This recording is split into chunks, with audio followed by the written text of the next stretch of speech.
I'm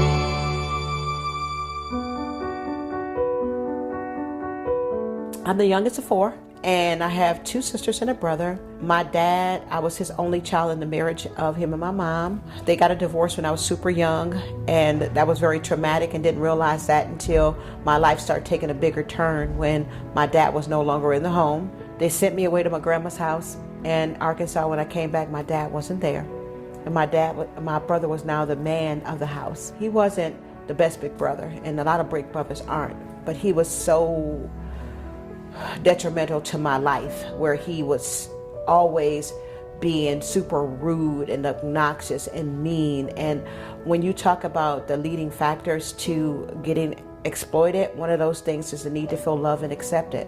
Well, it started with him because my brother was so mean to me, and only time that he was nice to me when I did things that he wanted me to do outside of things that I know that was okay, like having my cousins touch me inappropriately, or his friends touch me inappropriately, because he was doing things he wasn't supposed to be doing in the basement.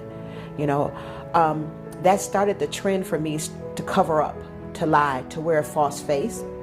And as the years progressed, that kept happening in different areas of my life from different people that were close to me, unwanted touches. Finally, I had my first sexual experience from somebody that I knew, but it was a rape.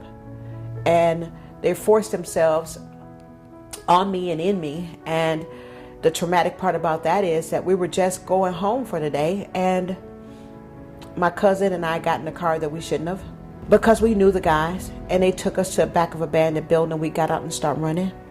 They caught my cousin, but I turned around and went back with her, not knowing what was going to happen, but just knowing that, I can't leave her. She jumped out the window and left me in there. That was another traumatic event that took place.